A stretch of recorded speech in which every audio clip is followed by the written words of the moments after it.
아침에는 사울이 죽은 후에 다윗이 헤브론에서 유다 족속의 왕이 되었다. 온전한 왕은 아니죠. 헤브론에 갔을 때 유다 족속들이 그에게 기름을 부어서 한쪽, 그러니까 12지파 중에서 유다 지파의 왕이 되었다. 일부의 왕이 된 것이고요. 그리고 또 한 사람, 사울의 군대 장관이었던 아브넬이라고 하는 사람이, 그것은 하나님과 상관없는 일이라고 그랬죠. 아브넬이 하나님과 상관없이 자기 생각대로 평소에 사울왕을 섬겼던 그 애틋한 마음으로 사울의 아들을 왕으로 삼아요. 거기 보면 이스보셋이라고 하는 사람을 왕으로 세웁니다. 그러니까 지금 이스라엘은 사울이 죽고 나서 이렇게 분리가 된 거예요. 그러니까 다윗이 유다 지파의 왕이 되고, 이스보셋이 아브넬에 의해서 나머지 11지파의 왕이 되고, 같은 민족인데 이렇게 갈라진 거. 왕이 둘이죠. 다윗, 하나님이 기름 부어 세우신 왕 다윗, 그리고 아브넬이라고 하는 사람이 스스로 왕으로 세운 이스보셋. 그러니까 지금 두 줄기가 흘러가고 있는 거예요. 그게 얼마 동안 흘러갔느냐, 거기 한번 보세요. 11절에 보면 다윗이 헤브론에서 유다 족속의 왕이 된 날 수는 몇 년이래요? 7년 6개월. 그러니까 7년 6개월 동안 이스라엘은 통합 이스라엘이 아니에요. 하나의 이스라엘이 아니고 분열된 이스라엘. 한쪽은 하나님이 세운 왕 다윗, 한쪽은 아브넬이 앞서가면서 세운 이스보셋. 이것이 7년 6개월 동안이나 지속됐다. 그러면 우리가 생각할 때 하나님은 영원한 통치자이시고, 하나님은 전능하신 분이시고, 하나님은 왕이신데, 어떻게 이런 아브넬 같은 사람이 돌출적으로 드러나가지고 이렇게 일어나서 이스보셋을 자기 마음대로 왕으로 세우고 이렇게 7년 6개월 동안이나 이 일이 계속 가는가? 그러니까 외적으로 인간적으로 바라볼 때는 이것은 무질서입니다. 그리고 혼란이에요. 그러나 우리가 그렇게만 보면 안 되고요. 항상 역사는, 인간의 역사는 겉으로 드러난 표면적인 역사가 있고요. 보이지 않는 이 뒤에 있는 이면적인 역사가 있어요. 그러니까 앞에 보이는 표면적인 역사, 보이지 않는 이면적인 역사. 그러니까 우리가 보이는 역사만 가지고 이렇다 저렇다 말하면 안 돼요. 네. 인간적으로 볼 때는 7년 6개월 동안 아브넬이라고 하는 사람 때문에 아브넬이 앞서가면서 이스보셋을 이스라엘의 왕으로 세우는 바람에 나라가 이렇게 복잡해졌잖아요. 그런데 이것도 역시 하나님께서 이 이면에서 역사를 주관하고 계시는 거예요. 하나님의 허락이 없이는 이런 일들이 일어날 수가 없죠. 그러니까 이것을 우리가 영적으로 말하면 성장통이라 얘기를 하는 거예요. 하나의 온전한 국가가 형성되기 전까지 하나님께서 아브넬도 허용하신 것이고 이스보셋도 허용하신 거예요. 그래서 이것이 지금 하나님이 뒤에서 다 조종하고 계시는 거예요. 다 이렇게 컨트롤하고 계시는 거예요. 그러니까 우리는 역사를 볼 때 항상 겉으로 드러난 표면적인 역사를 가지고 우리가 이렇게 저렇게 말하면 안 돼요. 결론은 하나님이 내리시는 거다. 어디에 계세요? 뒤에. 역사의 뒤에서 모든 인류의 역사를 하나님이 다 통제하고 계시는 겁니다. 우리는 그거를 허용섭니다. 그럽니다. 오늘 본문은 좀 긴데요. 크게 보면 세 가지예요. 12절부터 17절에서는요. 이 아브넬이 12절에 보면 아브넬과 사울의 아들 이스보셋의 신복들이 마하나임에서 나와 기브온에 이르고, 그 다음에 13절 수르야의 아들 요압과 다윗의 신복들도 나와서 기브온 목가에서 저희를 만나 앉으니 이는 못 이 편이요 저는 못 저 편이라. 그러니까 지금 계속해서 이것이 4장까지 흘러가요. 누가 중심이 돼요? 아브넬. 아브넬이라고 하는 사람이 지금 계속해서 주장을 하는 거예요. 그럼 뭐라 그러냐? 아브넬 쪽에 군사들 12명, 그리고 다윗 쪽에 군사들 12명, 이렇게 12명이 한 못을 쭉 시냇가를 중심에 두고 서로 대치를 하는 거예요.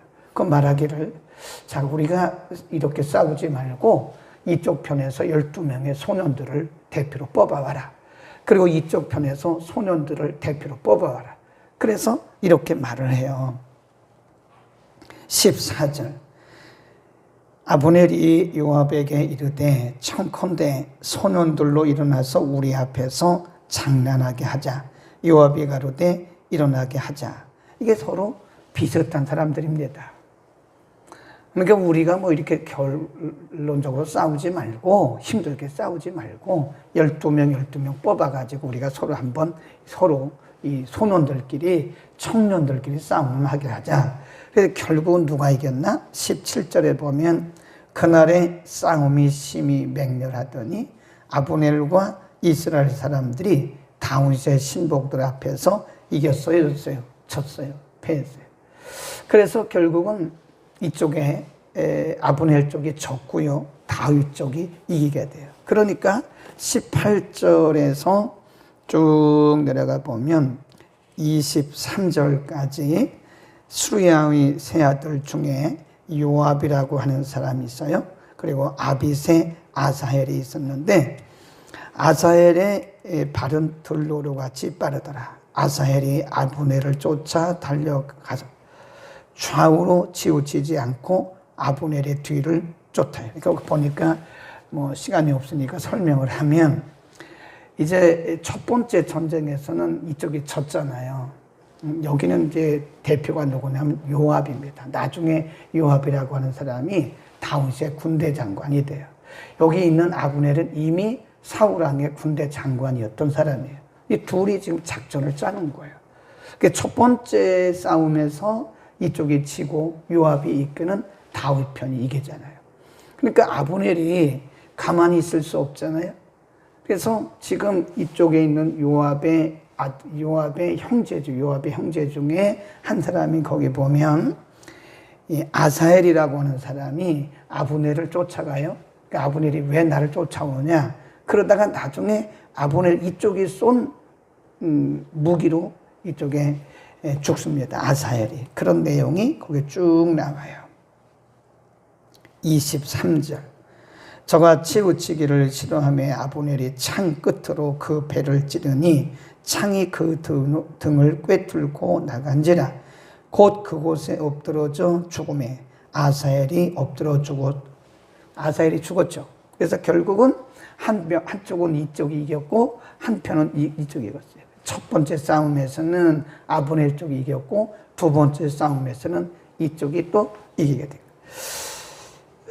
그래서 이게 보면 24절 이하에 쭉 가보면 29절까지요. 그래서 요압과 아비새가 아브넬의 뒤를 쫓아 기브온 거친 땅의 길가 기아 맞은편 암마산에 이를 때 해가 졌고 베냐민 족속은 함께 모여 아브넬을 따라 한때를 이루고 작은 산꼭대기에 섰더라. 아브넬이 요압에게, 아브넬은 이스라엘 쪽의 군대 장관이죠. 요압은 다윗 쪽의 군대 장관이죠. 서로 둘이 얘기를 하는 거예요. 요압에게 외쳐가로되 칼이 영영이 사람을 상하겠느냐? 마침내 참혹한 일이 생길 줄을 알지 못하느냐? 내가 언제나 무리에게 그 형제 쫓기를 그치라 명하겠느냐?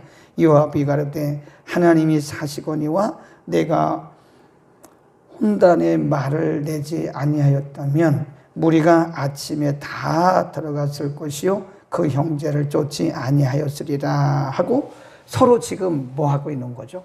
아브넬은 요압에게 책임을 전 거예요. 당신이 그렇게 말하지 않았더라면 우리가 전쟁했겠느냐. 또 요압은 아브넬에게 당신이 그렇게 하지 않았더라면 우리가 전쟁했겠느냐. 그러니까 서로 그때 군대 장관끼리 서로 대표끼리 아브넬은 요압은 아브넬을 서로 이렇게 원망하고 있는 거예요. 서로 책임을 전가하면서 당신 때문에 그랬다. 당신 때문에 그랬다. 지금 얼마나 이게 무질서합니까? 이 싸움을 통해서 어떤 결과가 일어났는가? 30절. 요압이 아브넬 쫓기를 그치고 돌아와서 무리를 다 모으니 다윗의 신복 중에 19인과 아사엘이 골이 났다. 그 말은 죽었다. 그 말이에요. 30일 다윗의 신복들이 베냐민과 아브넬에게 속한 자들을 쳐서 360명을 죽였더라. 무리가 아사엘을 베들레헴에 있는 그 아비 묘에 장사하고 요압과 그 종자들이 밤새도록 행하여 헤브론에 이를 때에 날이 밝았더라. 결론이 뭐죠? 결론은 다 손해났다 이거예요. 이긴 게 아니에요.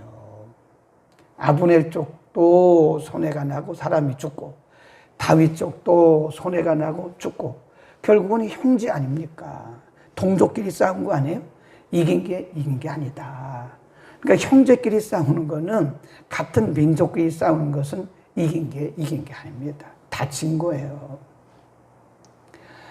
지금 이런 이 동족끼리의 전쟁을 통해서 우리에게 여러 가지 이 결론적인 우리에게 교훈을 주고 있는데요. 결국은 다 손해다. 그런 얘기입니다. 이제 신약으로 와서 우리는 그리스도 안에서 다 한 지체들이잖아요.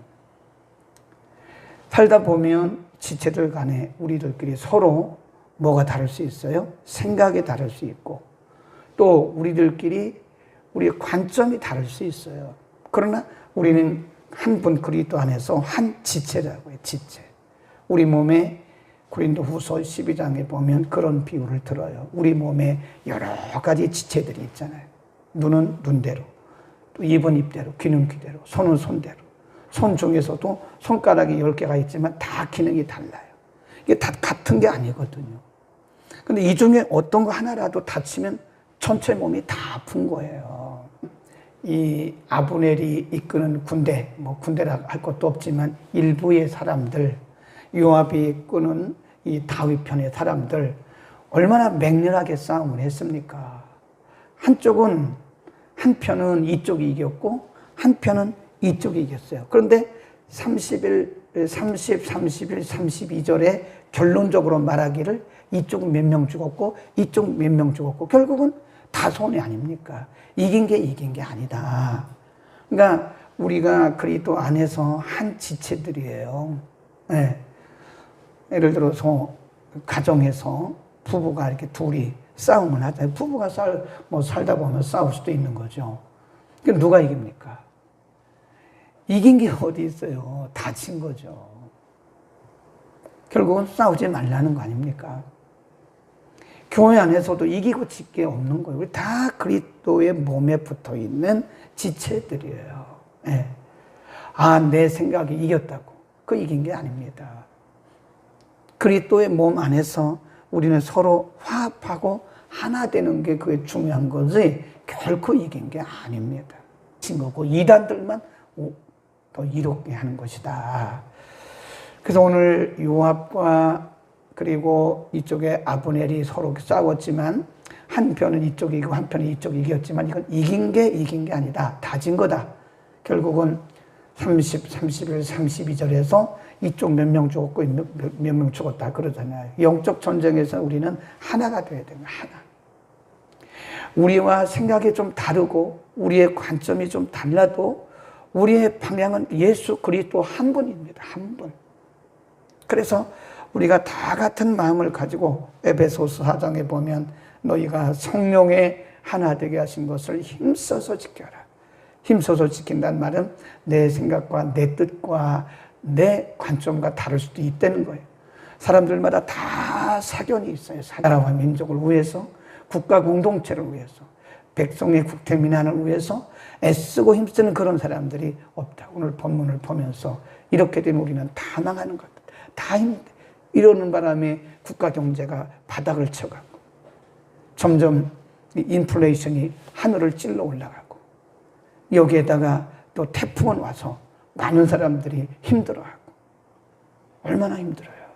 나라와 민족을 위해서 기도합시다. 오늘 결론 꼭 기억하세요. 30, 31, 32 이기는 게 아니다. 우리는 다 같은 민족이고 다 같은 지체들이다. 기도하겠습니다. 인채연 선한 길로 인도하사 형통케 하옵소서.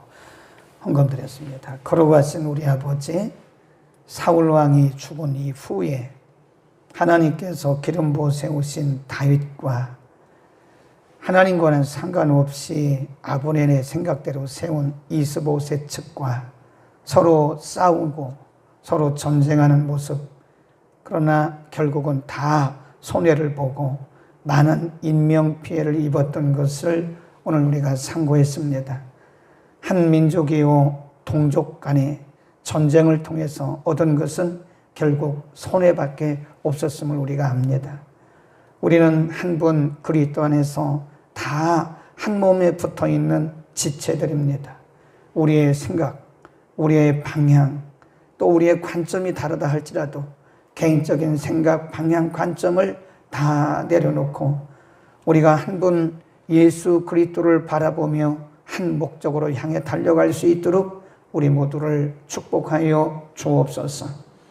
이미 사도 바울을 통해서 성령이 하나 되게 하신 것을 힘써 지키라고 말씀하신 주님, 우리의 가정들도 성령 안에서 하나 되게 하시고 이 땅의 모든 교회들이 성령 안에서 하나 되게 하시고 무엇보다도 우리의 조국, 우리 대한민국이 성령 안에서 하나 되게 하옵소서.